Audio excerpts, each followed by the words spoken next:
Good evening friends. अपन जो start कर रहे हैं वो आज कर रहे हैं एम्स के क्वेश्चंस पुराने साल में आए हुए। ठीक है, क्योंकि टॉपिक कंप्लीट हो गया है तो अब पुराने साल के एम्स के क्वेश्चंस ट्राई करते हैं। थोड़े से टफ रहते हैं लेकिन बहुत ज़्यादा टफ नहीं रहते। ठीक है, तो चलो स्टार्ट करें आज अपने क्वेश्चंस।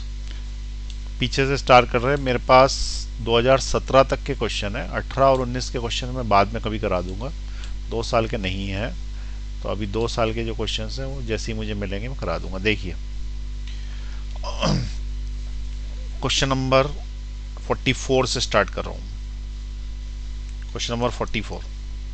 ठीक है, ये क्वेश्चन आपको नोट करना है। जो अच्छे हैं वो मैं नोट करा दूंगा। पीछे पीछे वाले क्वेश्चन अच्छे हैं, बाद पहले पहले वाले थोड़ा सरल है। तो ये ठीक है क्वेश्चन। अब ये क्या बोल रहा है कि in the circuit one find the current in 1 ohm resistance. ये है 1 ओम का रेजिस्टेंस, इसमें करंट निकालना। अब सिमिलर क्वेश्चन हम डिस्कस कर चुके हैं तो तुम्हें उस वक्त दिमाग में आना चाहिए कि इनमें से कौन सा मेथड लगाऊं। तो फिर मैंने तुम्हें बताया था कि तुम्हारे पास जो बेस्ट चॉइस है वो क्या है, या तो इक्विवेलेंट बैटरी लगाओ, क्योंकि इनका फेवरेट क्वेश्चन है, आता ही है। या तो इक्विवेलेंट बैटरी लगाओ, या फिर मैंने तुमको एक और क्या तरीका बताया, पोटेंशियल वाला बताओ, पॉइंट पोटेंशियल मेथड। ठीक है, अब तुम इनमें से कोई सा भी कर सकते हो। इक्विवेलेंट बैटरी भी बन जाएगी इसकी, तो अपन इसकी इक्विवेलेंट बैटरी बना देते हैं। ठीक है, तो 6 वोल्ट्स और 3 ओम्स, और इसकी इक्विवेलेंट बैटरी बनेगी यहाँ से, इन दोनों से। तो ये वाले को भी इंटरनल रेजिस्टेंस ले लो, इसको भी इंटरनल रेजिस्टेंस ले लो। इसका मतलब इसका 5 ओम इंटरनल रेजिस्टेंस ले लो। अच्छा, तुम चाहो तो किरचॉफ से भी कर सकते हो। लेकिन देखो एक चीज़ ध्यान रखना, इसने डायरेक्शन ऑफ द करंट भी पूछा है। तो इक्विवेलेंट बैटरी से भी डायरेक्शन ऑफ करंट आ जाएगा, लेकिन पॉइंट पोटेंशियल से अपन ने पिछली बार सॉल्व किया था तो सबसे पहले आया था उससे। ठीक है, तो इस वाले क्वेश्चन को भी पॉइंट पोटेंशियल से कर सकते हैं, किरचॉफ से भी कर सकते हैं। मैं पॉइंट पोटेंशियल वाला इसलिए बार बार कराता हूँ क्योंकि वो थोड़े बच्चों को कन्फ्यूजन रहता है उसमें। यहाँ पे बताओ, इसको अगर मैं 0 वोल्ट ले लूँ तो ये 6 वोल्ट पे होगा, ये वाला भी 6 वोल्ट पे होगा, ये वाला x वोल्ट पे होगा, ये वाला अगर 0 वोल्ट पे है तो ये वाला जो है ये 0 वोल्ट पे नहीं होगा। इसके अंदर कुछ कुछ और लेना पड़ेगा यहाँ पे अपने को, इसके और इसके बीच में डिफरेंस। तो ये वाला जो है, एक काम करो कि ये 3 ओम्स और ये 2 ओम्स मिला के 5 ओम्स कर दो और इसको इधर ही लगा लो। ठीक है ना, क्योंकि फिर ये x ओम्स पे होगा तो ये x ओम्स पे होगा। तो यहाँ पे इसको अपन इधर से इधर शिफ्ट कर सकते हैं, क्योंकि उसने सर्किट 1 ओम में से पूछा है सिर्फ। तो 1 ओम में से पूछा है, तो इस केस में इस 3 ओम्स को मैं इसके साथ कंबाइन कर देता हूँ तो 5 ओम्स हो जाएगा। अब मैं इसको डायग्राम नीचे बना देता हूँ थोड़ा अच्छा साफ सुथरा। तो एक 1 ओम का बीच में है, फिर बैटरी लगी है 9 वोल्ट की और 6 वोल्ट की। ठीक है, तो ये क्वेश्चन देखें, इसको मैं ऐसे फॉर्मेट में बना देता हूँ।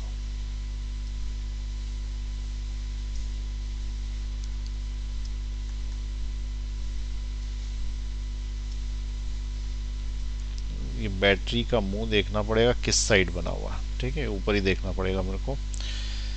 सबसे पहले यहाँ पे देखें पी क्यू, तो पी के साथ छोटा है और इधर साइड 9 वोल्ट का बड़ा है।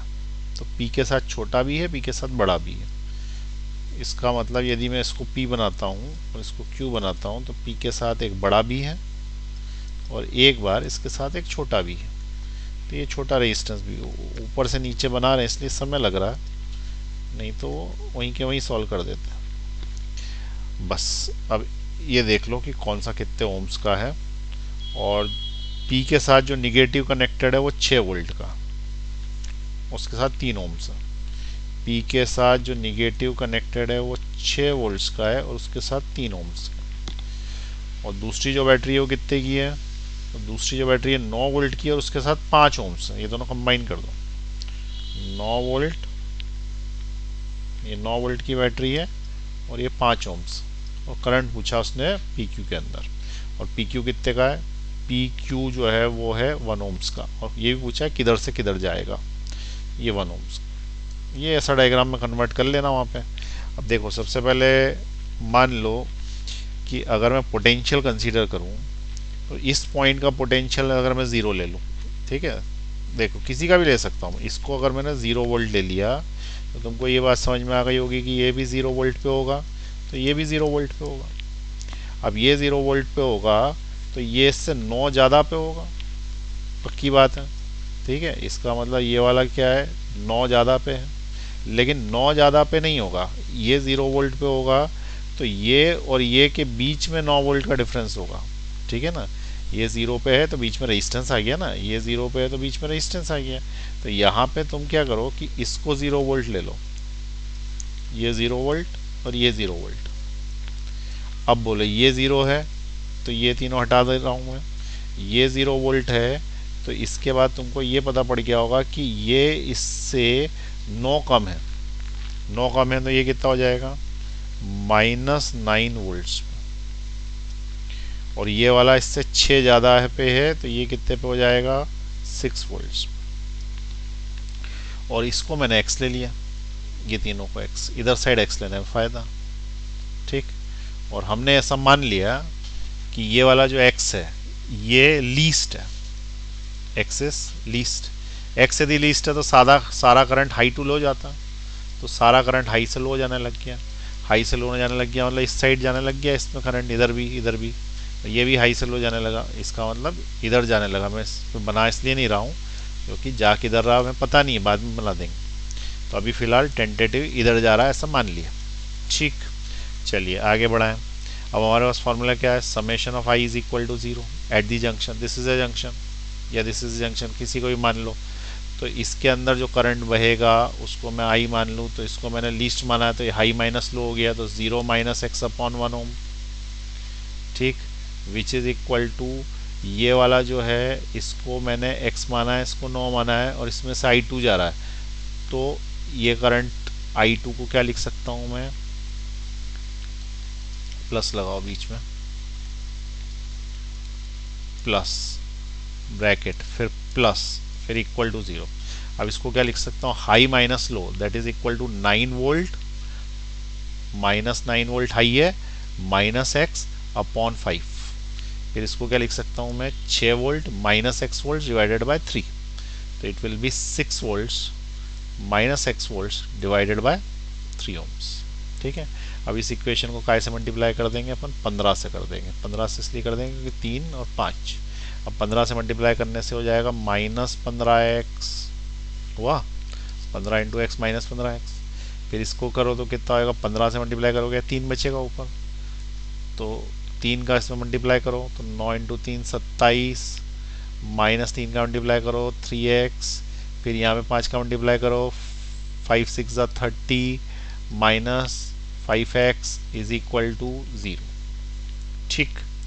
अब देख लो यहाँ पे 15 है, ये 3 है, ये 5 है, कुल मिला के कितना हो गया तुम्हारा, तो 30 में से पहले 27 माइनस कर दो तो 3 बचा और ये सब उधर गए, तो 15x plus 3x plus 5x, इसका मतलब 3 इक्वल टू 15, 16 और 5 20 और 3 23x, इसका मतलब x इज इक्वल टू 3/23, 3/23, ये x आ गया, x है ना इसका वोल्टेज है, ठीक है, x इक्वल टू 3/23। अब देखो ये हाई वोल्ट पे है और ये लो पे है, अपन ने जो माना था उसका उल्टा हो गया, उसका उल्टा हो गया, इसका मतलब करंट यूं जाएगा ऐसा, ये हाई पे है ना, क्योंकि 3/23 तो 0 पे है, तो ये हाई पे हो गया, तो हाई से लो यानी इधर जाएगा करंट, यानी Q से P जाएगा। तो पहली चीज अपने को क्या पता पड़ी, Q से P जाएगा। दूसरी चीज कितना जाएगा, तो करंट निकालने के लिए formula V is equal to I है, यहाँ पे वोल्टेज का डिफरेंस कितने का है, 3/23 का,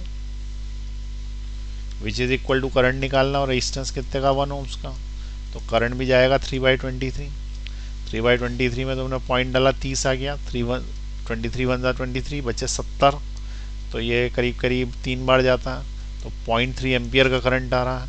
तो अब 0.3 एम्पियर का करंट आ रहा है Q से लेके P तक, 0.3 एम्पियर Q से लेके P तक, 0.13 एम्पियर Q से लेके P तक, ये इसका आंसर ए। हरी बात समझ में। अब देखो मेरे क्वेश्चन सॉल्व करने से कुछ नहीं होगा, तुमको आना चाहिए था, जिसको आ गया हो बहुत अच्छी बात है। नहीं आया हो KVL से खुद ट्राई करें, ठीक है। ये क्वेश्चन बहुत ही इंपॉर्टेंट है, लिख लें इसको। KVL से करें, नोड एनालिसिस से तो मैंने कर ही दिया, उसके बाद इक्विवेलेंट बैटरी से करें, प्रैक्टिस करें क्वेश्चन की, आता है ये क्वेश्चन वहाँ पे, ठीक। चलो मैं नीचे ले जा रहा हूँ 43 पे। 12 रेजिस्टेंस ईच ऑफ 16 ओम्स, ये सब 16-16 ओम्स के हैं। वो पूछा है कि ए और बी के बीच में, ए और बी यहाँ है, ये ए है और ये बी है, ए और बी के बीच में रेजिस्टेंस कितने का। करिए पॉज, दबाइए, बताइए। आसान है क्वेश्चन, दिक्कत कठिन रहा, आसान है। देखो अब मैं सॉल्व कर रहा हूँ, ये वाला ये वाला ये वाला पैरेलल में, देखो ना, सीधे सीधे तो वायर दोनों दोनों जुड़े हुए हैं। ये वायर तो डायरेक्ट ही है ना, देखो ये वाला डायरेक्ट ही है, तो ये तीनों पैरेलल हो गए। ऐसे ये और ये डायरेक्ट हो गए तो ये तीनों पैरेलल हो गए, फिर ये फिर ये 3 पैरेलल हो गए, फिर ये भी आपस में 3 पैरेलल हो गए। अब देखो 3 पैरेलल होते हैं तो रेजिस्टेंस आता है R/3 का, ठीक है। 3 एक जैसे हैं पैरेलल में, तो फिर ये वाला भी R/3 का हो जाएगा, और ये वाला भी R/3 का हो जाएगा, और ये वाला भी R/3 का हो जाएगा। अब ये दोनों यहाँ से और यहाँ से निकल गए। अब ये मत पूछना कि भाई ये R/3 कैसे हो गए, वो तो बताया था ना, 3 एक जैसे होते हैं तो बाई 3 कर देना, ट्रिक थी वो। तो 3 एक जैसे पैरेलल में बाई ट्रिक हो गई। अब क्या किया, ये तीनों सीरीज में आ गए, तो R/3 कितना होगा भाई, तो R/3 अगर मैं करूँ ऊपर तो ये हो जाता है 2R/3, ठीक है, नहीं 3R/3 हो जाता।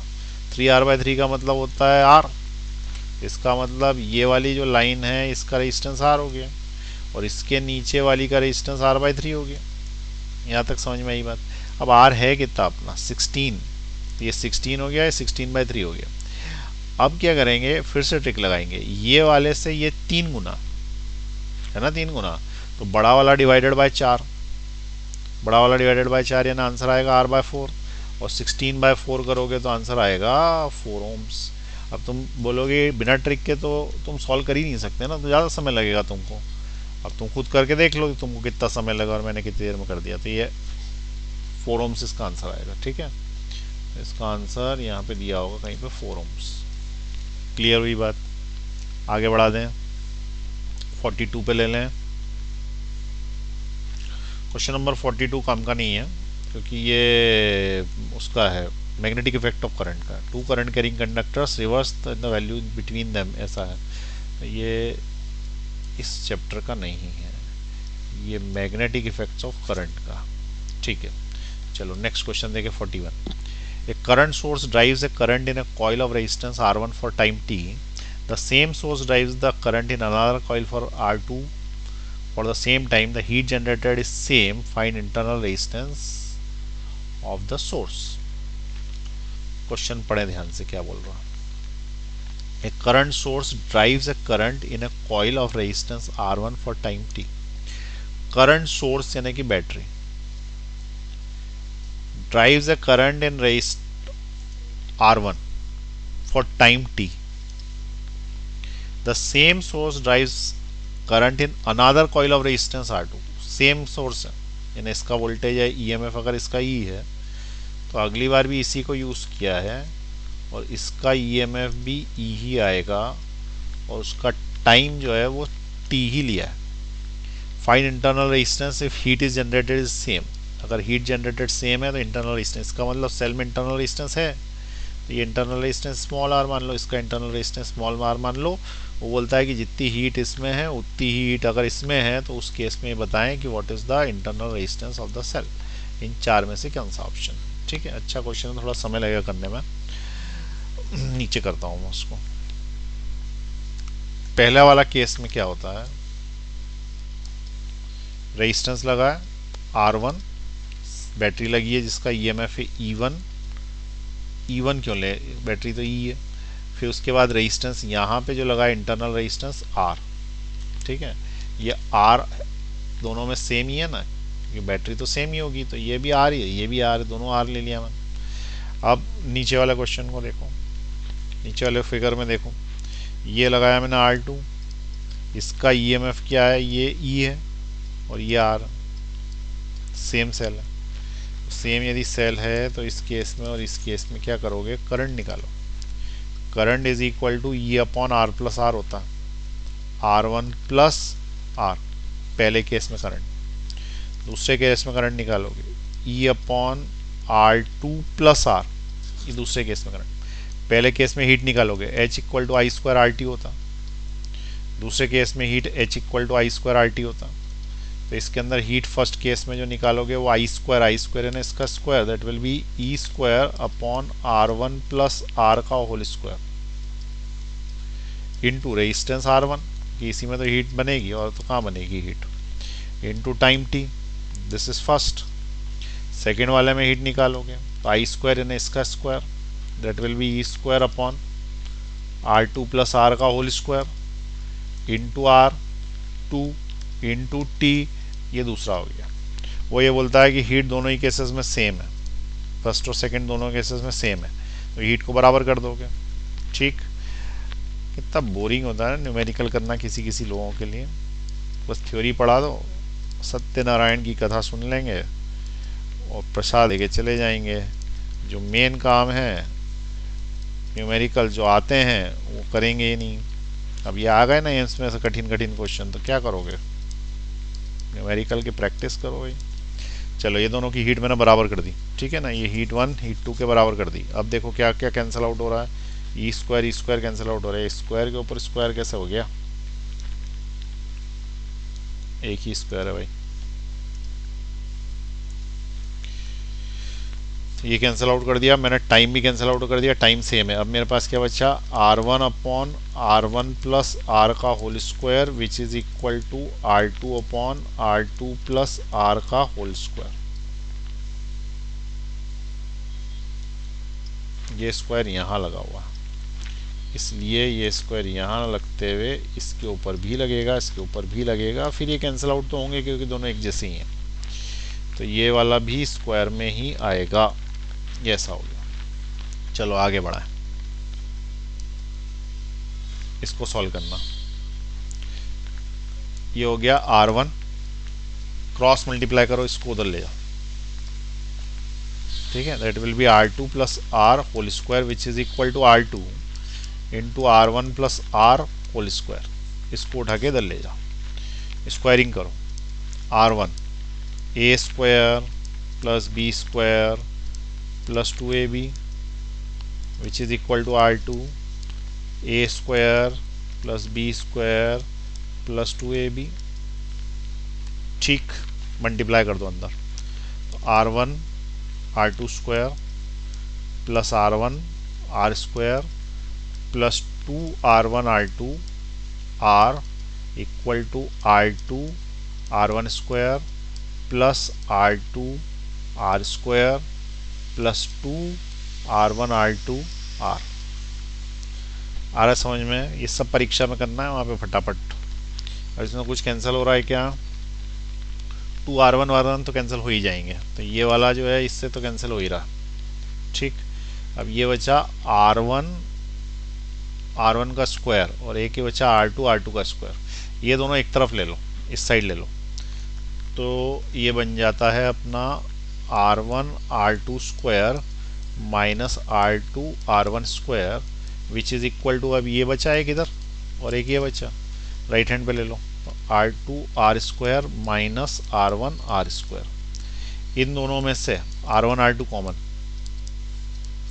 अंदर बचेगा R2 माइनस R1। इन दोनों में से R स्क्वायर कॉमन, अंदर बचेगा R2 माइनस R1।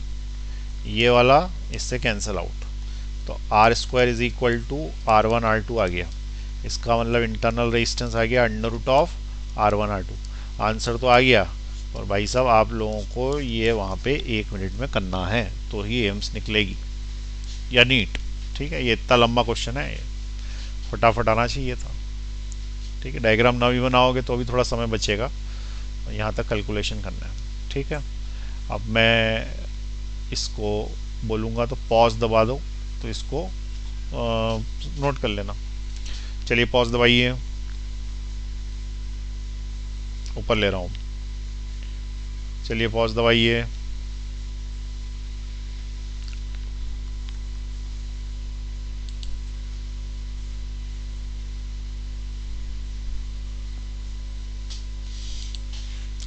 चलें आगे बढ़ाएं, नेक्स्ट क्वेश्चन देखें, ऊपर दिया होगा क्वेश्चन,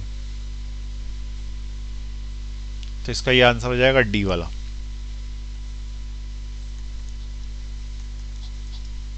ठीक है, अंडर रूट R1 R2, यही तो आंसर हुआ ना।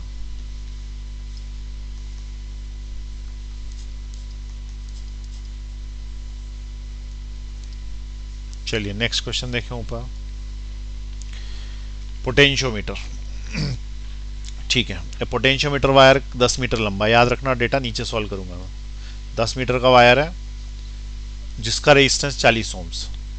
ठीक, पहले बना लें, 10 मीटर का वायर 40 ओम रेजिस्टेंस। पहले तो मुझे बताओ पोटेंशियोमीटर में कैसे सर्किट बनता है, तो उसका आंसर है प्राइमरी सर्किट बनता है जो हमेशा फिक्स होता है, और सेकेंडरी सर्किट होता है जो चेंज होता है। तो पहले तो तुम प्राइमरी बनाओगे, तो प्राइमरी में क्या लगा रहता है यहाँ पे, एक्यूमुलेटर। एक्यूमुलेटर का मतलब एक बड़ी बैटरी। बड़ी बैटरी के बाद या तो तुम चाहो तो रेजिस्टेंस बॉक्स लगा सकते हो, रेजिस्टेंस बॉक्स लगा सकते हो। इसमें जो रेजिस्टेंस निकलेगा, जो प्लग करेंगे, वो इसका आंसर हो जाता है। एक दिन रेजिस्टेंस बॉक्स दिखा दूंगा मैं तुमको। उसके बाद जो है, या फिर तुम रेहोस्टेट लगा सकते हो, तो ये रेहोस्टेट लगा सकते हो। इन दोनों में से कोई सी एक चीज़ लगा सकते हो। तो मैंने रेजिस्टेंस बॉक्स लगा दिया, मान लो की लगा दी, और की लगाने के बाद मेरा पोटेंशियोमीटर वायर इसके अंदर यहाँ से यहाँ तक आ गया। क्लियर हुई बात? चलो अब उसके बाद ऊपर चलें वापस से। तो हमने क्या बोला है कि पोटेंशियोमीटर वायर जो है वो कितना है, 10 मीटर लंबा है, 40 ओम रेजिस्टेंस, और उसे एक रेजिस्टेंस बॉक्स से कनेक्ट किया। ठीक है, मैंने भी रेजिस्टेंस बॉक्स से ही कनेक्ट किया, ना कि वेरिएबल रेजिस्टेंस से। और 2 वोल्ट का स्टोरेज सेल है ना, वो जो बड़ा सेल है वो 2 वोल्ट का। ठीक है, तो अब ये बताएं 10 मीटर लंबा है, 40 ओम का रेजिस्टेंस। तो 10 मीटर लंबा है, 40 ओम का रेजिस्टेंस है, तो यहाँ से लेके यहाँ तक ये 10 मीटर लंबा है, और वायर का ही रेजिस्टेंस 40 ओम्स। ये किसका भाई, वायर का। वायर है ना पोटेंशियोमीटर का। और जो बैटरी लगा रखी है बड़ी वाली बैटरी कितने वोल्ट्स की बोल रहा है वो, 2 वोल्ट का स्टोरेज है, और 0.1 मिली वोल्ट पर सेंटीमीटर पोटेंशियल ग्रेडियंट है। 2 वोल्ट का स्टोरेज है, 0.1 मिली वोल्ट पर सेंटीमीटर। 2 वोल्ट का स्टोरेज है और 0.1 मिली वोल्ट पर सेंटीमीटर, और 2 वोल्ट का स्टोरेज है। ये स्टोरेज बैटरी होती है बड़ी वाली। क्वेश्चन ने पूछा है कि जो रेजिस्टेंस बॉक्स से रेजिस्टेंस निकाला उसकी वैल्यू क्या है, प्लग किया जो, इसकी वैल्यू क्या है। तो देखो सबसे पहली चीज, इसका रेजिस्टेंस 40 ओम है और ये 10 मीटर लंबा है। अगर ये 10 मीटर लंबा है तो तुम क्या ये पता कर सकते हो कि यहाँ पे कितने वोल्ट का पोटेंशियल आया, पता कर सकते हो क्या, कर सकते हैं। तो पोटेंशियल ऑन द वायर पे कितने वोल्ट का पोटेंशियल आया, तो उसका फॉर्मूला क्या होगा, potential gradient into length of the wire. इस फॉर्मूला क्या है, सिंपल लॉजिकल है, लेंथ से लेंथ कैंसिल हो जाएगी ना, सेंटीमीटर से सेंटीमीटर, ये वाला सेंटीमीटर से सेंटीमीटर, तो आ जाएगा आंसर। अब देखो पोटेंशियल ग्रेडियंट कितना है, इट इज़ 0.1, और मिली का 10 की पावर -3, और वोल्ट का वोल्ट डिवाइडेड बाय सेंटीमीटर में लिखना है तो सेंटीमीटर में लिखो पर। लेकिन जब यहाँ पे लेंथ लोगे तो वायर की, तो वो भी सेंटीमीटर में लेनी पड़ेगी, और लेंथ ऑफ द वायर कितनी है हमारी, 10 मीटर। मीटर का मतलब 10 की, 1 मीटर में 100 सेंटीमीटर, तो ये ऐसा हो जाएगा। अब ये भी सेंटीमीटर में चला गया वायर का लेंथ, अब इसमें सेंटीमीटर से सेंटीमीटर कट जाएगा, तो तुम्हारा जो पॉइंट हटाया तो नीचे 10 आया, 10 से भी 10 कट गया, ये 100 है, ये 10 की पावर यानी 1/1000 है, तो कुल मिला के 1/10 वोल्ट मिला। It is the potential on the wire. Potential on the wire is 1 volt, 0.1 volt. अब 0.1 वोल्ट इसके ऊपर है, तो उसने पूछा है कि इसका क्या रेजिस्टेंस है। तो देखो 0.1 वोल्ट अगर इसके ऊपर है ध्यान से सुनना, 0.1 वोल्ट यदि इसके ऊपर है तो बचाव वोल्टेज इसके ऊपर आया होगा। तो बचाव वोल्टेज इसके ऊपर कितना आया होगा, इसके ऊपर आया होगा 1.9 वोल्ट। अरे बात समझ में, अरे जब इसका 0.1 वोल्ट है, वोल्टेज, तो बचा 1.9 वोल्ट तो इसके ऊपर आ गया होगा ना। अब जब इसके ऊपर 1.9 वोल्ट आया था तो इसका रेजिस्टेंस क्या है, तो मान लो आर डैश है। तो इसके ऊपर 0.1 वोल्ट आया तो इसका रेजिस्टेंस क्या है, 40 ओम्स है। तो हम क्या ऐसा बोल सकते हैं कि V is equal to I R, ठीक है। तो उस केस में करंट सेम है, इसका मतलब V प्रोपोर्शनेट टू R है। अब करंट सेम क्यों बोला मैंने, क्योंकि यहाँ से यहाँ तक एक ही तो करंट जाएगा, तो ये इसमें से जो करंट जाएगा वो इसमें से जाएगा, तो करंट सेम है। इसका मतलब क्या हो गया, V1 by R1 is equal to V2 by R2 बन गया फॉर्मूला, ठीक। तो ये फॉर्मूला लगा दें इसके अंदर, V1 यानी इसका वोल्टेज 0.1 अपॉन V2 इसका वोल्टेज 1.9, R1 इसका रेजिस्टेंस 40 और R2 रेजिस्टेंस बॉक्स का जो अपन ने निकाला R डैश लिख दो, X लिख दो। अब ये इधर जाएगा तो X is equal to 40 into 1.9 divided by 0.1। इसका पॉइंट उड़ाया तो इसका पॉइंट भी उड़ गया। अब 19 इंटू 40 करना है, तो 20 इंटू 40 अगर अपन करते तो 80 होता, इसमें से एक 40 कम कर दो 760 होगा ये, ठीक है। तो इसका आंसर क्या आएगा, 760 दिया है और दिया ये वाला, ठीक है। क्वेश्चन नोट कर लें, पॉज दबा के और फिर सॉल्यूशन नोट करें। दबाइए पॉज, चलिए नीचे जा रहे हैं सॉल्यूशन के लिए। खुद ही कर लो ना सॉल्व, तो नीचे जाके देखने की ज़रूरत क्या है, खुद सॉल्व करो। अभी हाल कराया, फिर से करो, खुद ही ट्राई करो, नहीं आए तो करना। अभी पॉज दबा दो।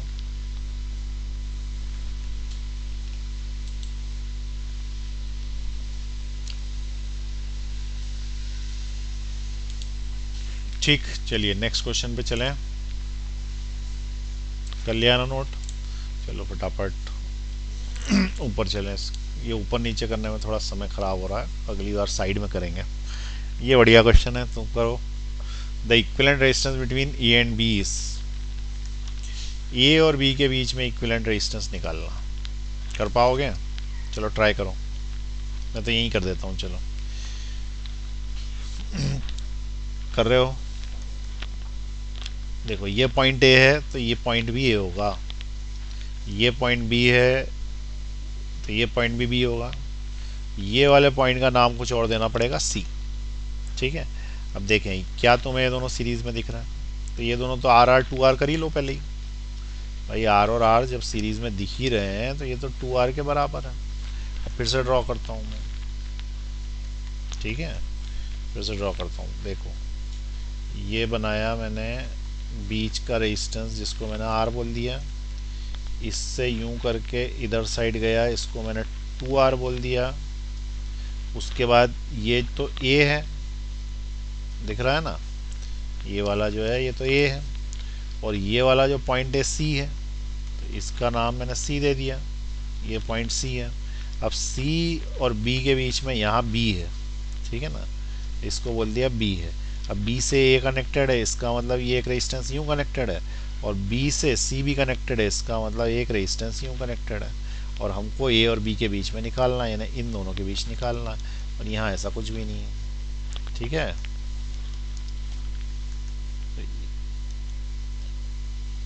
ये हमारा डायग्राम बन गया, ये रेजिस्टेंस बीच में R का। फिर से चेक कर लो, ये वाला जो है ये कितना है, 2R है, ये 2R देखो। फिर एक R लगा है तो ये R लगा है, फिर एक R इधर लगा है तो एक R इधर लगा है, फिर एक R इधर लगा है तो एक R इधर लगा है, और इसके बीच में, इसके और इसके बीच में निकालना है रेजिस्टेंस, ठीक है। ये वाला अपन ने क्या बोल दिया, ये भी R है, ये भी R है। अब बताओ ये दोनों काय में आ गए, ये दोनों पैरेलल में दिख रहे हैं, ये लाइन इस वाली लाइन से, तो ये इसका डबल है तो बड़ा वाला डिवाइडेड बाय 3, तो इसका मतलब ये लाइन को ही मैं R/3 लिख दूंगा, ये R, ये R, 2R/3 लिख दूंगा। ये इसका डबल है तो बड़ा वाला डिवाइडेड बाय 3, बड़ा वाला 2R डिवाइडेड बाय 3, ठीक है। तो ये बन गया अपना A, और उसके बाद एक नया रेजिस्टेंस 2R/3। फिर हम नीचे आ गए, यहाँ पे R है, यहाँ पे हमारे पास R है, और इसको हमने B बोल दिया, ये B बोल दिया, और ये वाला है A। अब देखो ये काय में आ गया, सीरीज में जुड़ जाएंगे, तो 2R/3 प्लस दिस। तो कितना बन गया ये 2r/3 है ना, 3r + 2r 5r/3। इसको 5r/3 हो गया। 5r/3 r के साथ पैरेलल हो गया, क्योंकि ये वाली लाइन यूं और ये वाली लाइन यूं बन जा सकती है। तो 5r/3 r के साथ पैरेलल हो गया। तो इसको जो है वो इस साइड कर देता हूँ। 5r/3 parallel with r। अब बोलो क्या बनेगा, 1/r = 1/r1 + 1/r2। यही लगाना पड़ेगा फॉर्मूला, ट्रिक लगेगी नहीं, ट्रिक नहीं लगेगी। तो 1/r = 1/r1 5r/3 + 1/r2 इन r। ठीक है, ये r इक्विवेलेंट आ गया इसका, r डैश। तो 5r तो तुम्हारा एलसीएम आया, ऊपर आया 3 + 5, ऊपर हो गया 8, नीचे हो गया 5r। तो r डैश = आ गया 5r/8। तो इसका आंसर आएगा 5r/8, ये आंसर। ठीक है, समझ में आई बात। तो ये अपन ने 2015 तक के क्वेश्चंस कर लिए एम्स में आए। थोड़े से टफ हैं, 100% थोड़ा सा टफ है। नीट से तो बात पक्की है, सभी को पता है नीट से एम्स टफ होती है। लेकिन अब जब मर्जर हो जाएगा नीट्स और एम्स का, हो ही गया है, तो उस केस में हो सकता है ये नीट का ही थोड़ा लेवल बढ़ा दें, यानी दोनों का मीडियम लेवल आ जाए, मीन निकल जाए। ठीक है, तो नोट कर लें इसको, जितना मैंने करा दिया। इसको नहीं आया हूँ,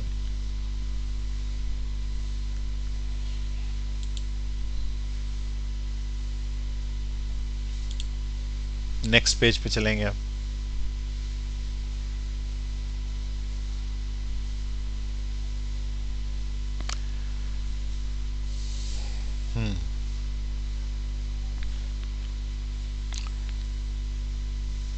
चलो, अब उसके बाद देखें 2014 में जो क्वेश्चन आया है वो क्या आया है। तो वो बेसिकली सिलेबस से हट गया है ये। ठीक है ना, इसको मैं काट रहा हूँ। ये कोल्ड जंक्शन थर्मोकपल पहले एक थर्मोमीटर ही नाम से अलग से डला हुआ था, अब ये हट चुका है। तो नॉट इन सिलेबस, ना तो ये नीट के सिलेबस में है, ना ये एम्स के सिलेबस में, नया आईटी के सिलेबस में, पूरा ही हटा दिया गया। क्या होता था, तो ये मैंने पढ़ा हुआ है क्योंकि मेरे ज़माने में था और पहले कई साल तक था, तो मैं पढ़ाता था। इसमें एक वायर लेते हैं, बस सुन लो क्या होता है। जैसे मान लो जिंक का, और इधर साइड दूसरा वायर लेंगे जो कि किसी और धातु का बना होगा, तो मान लो कि कॉपर का। इधर साइड बर्फ़ रखेंगे, बर्फ़, और इधर साइड आग लगा देंगे। तो जैसे ही ऐसा करते हैं तो इसमें से करंट बहने लगता है। ये कहलाता है थर्मो ईएमएफ। जो इसके अंदर ईएमएफ बनता है उसको बोलते हैं हीट से बनने वाला ईएमएफ, थर्मो ईएमएफ। ठीक है, तो ये पेल्टियर और सीबेक इफेक्ट्स कहलाते थे, जो कि आजकल सिलेबस में नहीं, तो छोड़ दें। चलो, अब उसके बाद ये जो क्वेश्चन आया है, तो तुमको याद हो इसका सेम एक क्वेश्चन अभी कुछ दिन पहले मैंने कराया, ये वाला। उसमें मैंने तुम्हें बताया था कि ये बैटरी अपने आप में कंप्लीट है, ये बैटरी अपने आप में कंप्लीट है। उसने पूछा है कि 2 ओम में से कितना करंट जाएगा, तो उसका आंसर सिंपल है, कुछ भी करंट नहीं जाएगा, क्योंकि जिसका गोला कंप्लीट होता है वो दूसरों में करंट नहीं भेजा करते। ठीक है, तो जिनके घर खुद कांच के बने होते हैं वो दूसरे के घर पे पत्थर नहीं मारते। तो इसका मतलब इसका गोला कंप्लीट है, तो ये यहाँ पे कुछ भी नहीं करेगा, तो इसका आंसर 0 आएगा। ठीक, अब उसके बाद नेक्स्ट क्वेश्चन देखें। इसने इफेक्टिव रेजिस्टेंस पूछा है, इफेक्टिव रेजिस्टेंस पी और क्यू के बीच में। तो पी इधर है भाई, क्यू इधर है। अब क्या तुम्हें इसमें लाइन ऑफ सिमेट्री दिख रही है? लाइन ऑफ सिमेट्री दिख रही है क्या? यहाँ से ऐसा लग रहा है क्या कि दो, इस यहाँ से काटेंगे तो दोनों तरफ एक जैसा होगा, जितना इस साइड है क्या वही का वही इस साइड है? उसका आंसर है, इसका मतलब ये दोनों बेकार होगा। अब ये दोनों बेकार हो गए तो मैं शॉर्ट में बता रहा हूँ, ये दोनों सीरीज में 2r 2r 4r capital 4r, 2r 2r 4r capital 4r, small r 2r। ठीक है, और वो आपस में सारे पैरेलल में। तो इसका ऐसा बन जाएगा ना सर्किट, ये वाला बन गया 4r का, इसके नीचे वाला कितने का बन गया 2r का, और इसके भी नीचे वाला कितने का बन गया 4r का। तो इनके बीच में हमको निकालना है, मतलब निकाल लो पैरेलल का फॉर्मूला लगा के। ठीक है, 1/r = 1/r1 + 1/r2 लगा दूँ, आंसर बता देता हूँ मैं तुमको, तुम ही कर लेना। ये आंसर दिया है इसके अंदर। ठीक है, ये वाला आंसर आना चाहिए इसका, करके देख लें। कभी ऐसा तो नहीं कि आंसर गलत दिया है। इधर साइड में कर लेते हैं। चलो, one upon R dash is equal to one upon R one plus one upon R two plus, अच्छा एक काम ऐसा करो, एक शॉर्टकट लगा देते हैं। ये कितना 4r, ये कितना है 4r, दो एक जैसे पैरेलल में तो 2r हो जाएंगे, तो 2r पैरेलल टू 2r ऐसा बचेगा। तो 1 upon R equivalent is equal to 1 upon 2r plus 1 upon 2r ये बन जाएगा। तो 1 upon R equivalent is equal to, इसका एलसीएम आ जाएगा 2r। अब ये 2r इधर गया तो इसमें स्मॉल r बचेगा, और 2r इधर गया तो कैपिटल R बचेगा।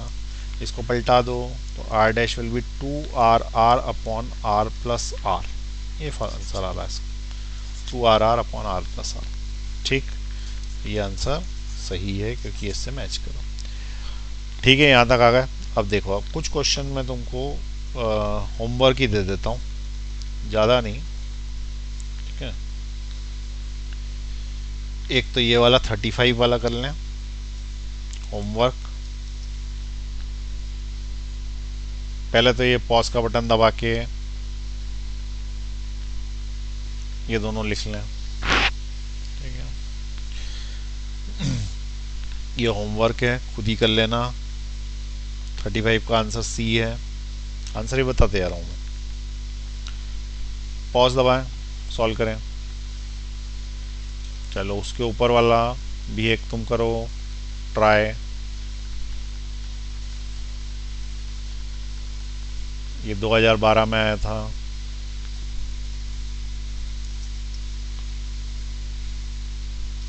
ठीक है, क्वेश्चन बना लो, और 2012 के ऊपर वाला भी क्वेश्चन बना लो, और उसके ऊपर वाला भी बना लो, बस यहीं तक है।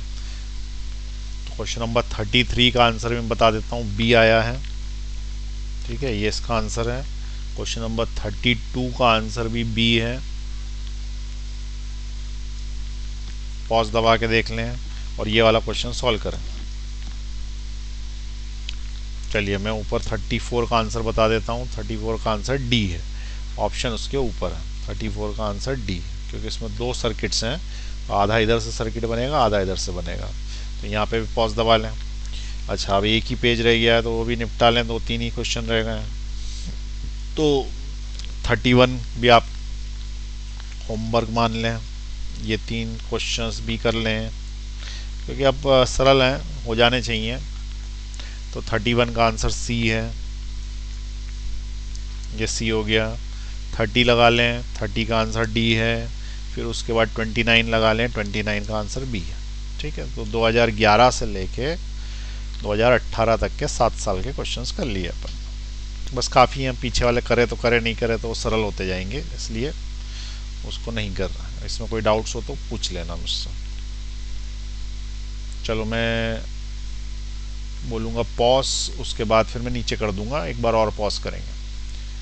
पॉज दबाइए, नीचे कर रहा हूँ, पॉज दबाइए। चलिए अब अगली क्लास में करेंगे आगे।